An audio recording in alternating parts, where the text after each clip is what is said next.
नमस्कार दोस्तों, IIFL markets के यूट्यूब चैनल में आपका स्वागत है। मैं हूं श्वेता पापरीवाल और आज हमारे साथ हमारी लीडर स्पीक्स सीरीज में है मिस्टर धवल अजमेरा, जो कि डायरेक्टर है Ajmera realty and infra India limited के। Welcome mister Ajmera, it is a pleasure to have you today. Hello, thank you ma'am. Thank you for inviting us. Thank you Shweta. Sir, तो सबसे पहले बात करते हैं कंपनी के Q4 और FY21 के परफॉर्मेंस की, क्योंकि हमने पिछले साल काफी दिक्कतों का सामना किया है पैंडेमिक के कारण, जैसे कि लॉकडाउन्स, लेबर माइग्रेशन वगैरह। तो इसका इम्पैक्ट कंपनी पर क्या हुआ? सो जैसे आपने बताया कि हमको last year Q entire year एक क्या बताया हम। ऑब्वियसली पूरे इंडिया के लिए, सबके लिए एक नया चीज था। पैंडेमिक, एक लॉकडाउन, एक पूरा एकदम ही नया चीज था। तो इनिशियली दिक्कत आई, पर इससे एटलीस्ट एक ये पैंडेमिक से ये रियलाइजेशन हुआ कि भाई घर का इम्पोर्टेंस काफी बढ़ गया। जो लोगों ने सोचा था कि भाई मैं एक रेंटेड हाउस में रह लूंगा, या मैं जिधर जिधर भी मैं रह रहा हूँ एक वैसे कर लूंगा, वो एक एक साइकोलॉजिकल इम्पोर्टेंस घर का काफी बढ़ गया। और लोगों ने उसका डिसीजन पावर कि भाई एक घर अपना खुद का होना चाहिए, वो एक काफी महत्वपूर्ण डिसीजन वो लोग ने लेना शुरू कर दिया। और उसके कारण अगर हम देखें तो यहाँ पे demand for housing started increasing slowly slowly all over India. Right. उसके और गवर्नमेंट ने उसके अंदर एक दो पुश दे दिया, स्पेसिफिकली महाराष्ट्र गवर्नमेंट ने। ऑल ओवर एक इंटरेस्ट फैक्टर भी काफी बड़ा रोल प्ले किया, जिधर होम लोन्स पे इंटरेस्ट काफी कम हो गए। और दूसरा जो हो गया, जो स्टैम्प ड्यूटी का रिडक्शन जो गवर्नमेंट ऑफ महाराष्ट्र ने दिया, तो वो एक एडिशनल पुश आ गया कि आज यस। मुझे घर लेना, मैंने मन में डिसीजन सोच लिया था। और वो डिसीजन सोचने के बाद जब मुझे ये एडिशनल पुश मिला, तो मैंने मेरा डिसीजन और फास्ट कर दिया। और एक टाइमलाइन था कि मेरे को स्टैम्प ड्यूटी 2%, एटलीस्ट महाराष्ट्र में मैं बोलूँ तो मुझे दिसंबर तक था कि मेरे को ये बेनिफिट मिल रहा है। 5% का स्टैम्प ड्यूटी 2% हो रहा है, तो I am getting that benefit. तो मुझे वो बेनिफिट लेना चाहिए। तो उससे वो डिसीजन काफी फास्ट हुआ। वो सारे मद्देनजर रखते हुए हमारा जो प्रोजेक्ट, हमारी कंपनी का जो परफॉर्मेंस था, जो last year as compare to 2019-20 हमारे सेल्स रेवेन्यू 80% से इंक्रीज हो गए। क्योंकि हमको इसका एक जैसे बोले कि एक बेनिफिट मिला है। और लोगों को हमारा दूसरा भी था, हमारा एक फ्लैगशिप प्रोजेक्ट था अजमेरा ट्रियॉन इन वडाला, जो हमारा जस्ट लॉकडाउन के पहले रेडी हुआ था और ऑक्यूपेशन सर्टिफिकेट आया था। तो जो लोग डिसीजन ले रहे थे, जो लोगों ने डिसाइड किया था, वो लोग एक प्रेफर्ड रेडी होम्स का ज्यादा प्रेफरेंस दे रहे थे। और ताकि क्योंकि हमारा रेडी होम्स था विथ ओसी, एक उसको काफी अच्छा पुश मिल गया। और उसके कारण हमारा सेल्स रेवेन्यू भी काफी अच्छा इम्प्रूवमेंट में हमने देखा। Right sir. सर, तो हमने आपके Q4 रिजल्ट्स पढ़े तो हमने देखा कि अजमेरा रियलिटी ने nearly 10% rise in net profits का देखा है मार्च 21 क्वार्टर में एट ₹31 करोड़। तो इसके पीछे what were the factors behind this? So जैसे मेन फैक्टर हमारा ये था कि हमारी जितनी रेवेन्यूज थी, बिकॉज वी वर आज हमारा प्रोजेक्ट तैयार हो गया था, सो हमारे मेजर कॉस्ट सारे इनकर हो चुके थे। तो राइट। हमको वो एक हमारा कॉस्ट इनकर कम हो गया, बिकॉज मेजरली हमारे प्रोजेक्ट रेडी हो गए थे। दूसरा फैक्टर था कि भाई आज हमने ये हमारा जो रोबस्ट सेल्स हुआ, उसके कारण हमारे कलेक्शन भी काफी अच्छे हुए। हमारे कलेक्शन कंपेयर टू 2019 हमारा अबाउट 30% का हमारा कलेक्शन बेटर रहा। और वो कलेक्शन बेटर होने के कारण हमने हमारा डेट जो 950 करोड़ के लेवल पे था, जिसको हमने 30% से रिड्यूस किया। तो जो मेरा आज 200 करोड़ से मेरा डेट कम हो गया, तो उसकी इंटरेस्ट कॉस्ट पे ही मेरा काफी सेविंग हो गया था। और वो सेविंग के कारण हमारा प्रॉफिट ऑब्वियसली बढ़ गया, बिकॉज आज मेरा स्टॉक रेडी था, कैश फ्लो इंप्रूव हो गया, कैश फ्लो इंप्रूव के कारण डेट रिडक्शन हो गया, और डेट रिडक्शन के कारण प्रॉफिटेबिलिटी में फर्क हुआ। Correct, correct. So, sir, kindly please brief us about the projects that are under execution in India and overseas, and what was the impact of COVID on the progress of these domestically as well as globally? So domestically, we've been having a good year so far, and the real estate market has been seeing a good impact of demand. Overall, काफी demand दिख रहा है। और वो momentum definitely मार्च के बाद slow हो गया था, मतलब मार्च 21 के बाद।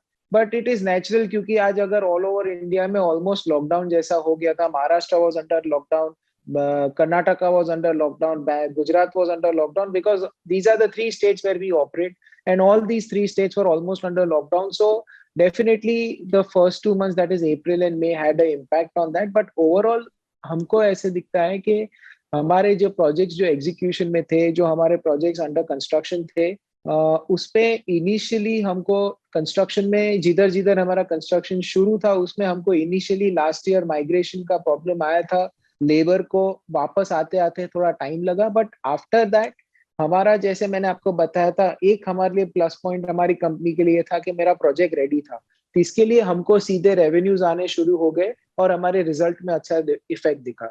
जो हमारे अंडर कंस्ट्रक्शन प्रोजेक्ट्स थे वो थोड़े हमारे स्लो हो गए because of lack of labour and everything, और आज के कारण में अभी जो है वो वहां पे थोड़ा कंस्ट्रक्शन कॉस्ट का इफेक्ट आ रहा है, इनपुट कॉस्ट का इफेक्ट आ रहा है, सो वो सब that is going on. So but if you see overall, we had a pretty good year, and uske baad humne January 2021, that is the last quarter of this year, we launched 3 projects, 2 in Bombay and 1 in Bangalore, which is worth around 500 odd crores. उसमें हम लोग ने sales 90 odd crores का sales already revenue clock कर चुके थे March 21 तक। तो ये एक आप देखा जाए तो ये काफी एनकरेजिंग साइन है, जस्ट न्यूली लॉन्च प्रोजेक्ट जो अंडर कंस्ट्रक्शन में है, which is under progress, and then with this momentum we are seeing that कि इससे एक ही पता चलता है कि रियल एस्टेट का कॉन्फिडेंस लोगों के ऊपर काफी इम्प्रूव्ड है, और वो देख रहे हैं कि भाई this is the real asset which we should buy, and that is why we are seeing this moment. So तो सेकेंड वेव में हमने लेबर माइग्रेशन का ज्यादा इशू फेस नहीं करना पड़ा था कंपनी को? नहीं, हमको इतना मेजर इशू नहीं अफेक्ट हुआ, और डेफिनेटली ऑन एन एवरेज अगर हम देखा जाए तो हमारे 30% लेबर कम हो गए थे, बट इतना हमको बैडली अफेक्टेड नहीं थे जितने हमारे लास्ट ईयर के लॉकडाउन में थे। और इस टाइम पे लेबर्स और क्या था कि good thing was clarity was their day one के भाई आप जो ऑन साइट कंस्ट्रक्शन है उसको आप चालू रख सकते हो, supplies were not being stopped, things were moving properly, Right. so that's why इतना challenge वो नहीं आया। but definitely in terms of impact of financial, because last 2 months was completely slow, see ये सारे मेरे expense है but मेरा income का कोई clarity नहीं है। और ये था कि today when I was under sales today, till there has been a very serious inquiry, but the customer did not come to me because he was not allowed to come to me, point number one, and secondly last year था, ये साल ऐसा था कि भाई अभी हमारा lockdown तो बस 15 दिन में खत्म ही होने वाला है, तो we will come down and we will see and we will book, so that decision is being delayed, so that is where financially और cash flow wise overall in the market we will see some issues, but otherwise I think at least labor point of view it was an impact but not very major as last year. Right. So sir आने वाले समय में near future में Ajmera realty क्या किस type के projects launch करने वाली है और किस सिटीज में? हमारा जो ये साल का प्लान है, हम ये साल में करीब 4 प्रोजेक्ट्स हम लॉन्च कर रहे हैं, एक बैंगलोर में, एक पुणे में, 2 बॉम्बे में, which is totalling to about 15 lakh square feet, and overall top line revenue of around 2000 odd crores from these 4 projects, which we are very confident and buoyant कि भाई हमको फ्यूचर और हमारे जो प्रोजेक्ट्स है उसमें कॉन्फिडेंस काफी है कि भाई ये market will be able to sustain and there is a inherited demand, so definitely हमको इसका एक पॉजिटिव असर दिख रहा है, और हम लोग ये साल में 4 प्रोजेक्ट लॉन्च करेंगे। Okay. So also, what about the demerger of 6.5 acres of commercial undertaking projects at Ajmera Island, Bhakti Park in Mumbai's Wadala locality? So, ma'am, ours is a total 100 acres of layout over there, and this 6.5 acres is a naturally subdivided plot, because from our 100 acres of land, we have a freeway, the expressway, the freeway which is going, the Chembur se leke VT ka jo freeway hai, that is passing through that property, and it is being subdivided property, and what we see is that this land has a potential to grow in terms of a very big landmark commercial destination because of its location, because of the connectivity. आज ये एक land के अंदर जो ये area है उसके अंदर हमको दो मेट्रो स्टेशन है, दो मेट्रो लाइंस है, एक मोनोरेल लाइन है, बीकेसी से 10 मिनट में कनेक्टिविटी है, ऑलरेडी एग्जिस्टिंग है, फ्रीवे ऑलरेडी एग्जिस्टिंग है जो चेंबूर से पुणे वीटी जाता है। यहाँ से जो ये प्लॉट से 1 किलोमीटर दूर है Shivri Nhava Sheva link road, which also will start getting the connectivity in the next 2 years time.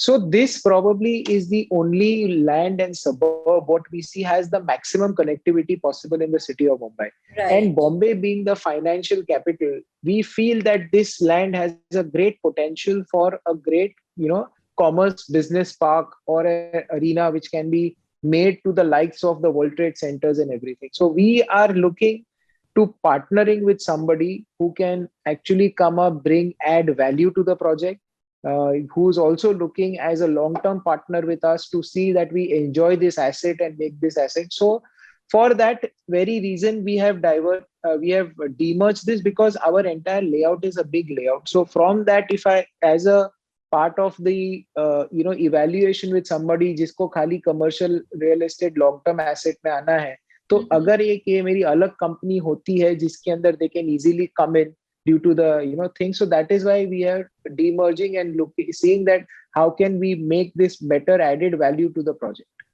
Right sir, so last में मैं आपसे सिर्फ इतना पूछना चाहूंगी कि जैसे हमने पूरे पैंडेमिक में डिजिटल बिजनेस, डिजिटल ग्रोथ बहुत ज्यादा देखा, तो अजमेरा ने किस टाइप के डिजिटल इनिशिएटिव्स लिए और डिजिटल रेवेन्यूज में आपका कैसा इम्पैक्ट हुआ है, कितना अच्छा हुआ है, कुछ आप बताएंगे? वेल, हमने डायरेक्टली तो as a real estate company अगर हम देखा जाए तो हमारा तो रोटी अपना हमारा मकान बेचने का काम है, तो हमारे लिए डिजिटल फॉर्म ऑफ रेवेन्यू नहीं है, but in terms of our क्या बोलते हैं execution, in terms of our working, there has been a lot of digitisation which we as a company has done. Right. So जैसे कि मैंने आपको बताया कि हमारा sales today, majority of our expenditure for marketing is being diverted from the offline resources to an online resource. Point number one. Point number two, within our internal communications and executions, we have ensured that now that when we had this physical meeting of all our sites coming at one place and discussing, we have stopped all of that, and thanks to Zoom and the Google Meets of the world, it has become a very easy thing for everyone to be present at their own places at the site and do it. And thirdly, all our executions of related to the processes, जो हमारे सारे internal processes है, वो सारे digitized हो गए हैं. So that all has made a lot of difference. So although I cannot measure it commercially, but definitely digitization होने से company में improvements काफी आ गए हैं, काफी सारे effectiveness दिख रहे हैं and efficiencies बढ़ गई. Right, sir. So thank you, Mr. Ajmera, for giving us the time and briefing us about the company and its future growth prospects. Thank you so much.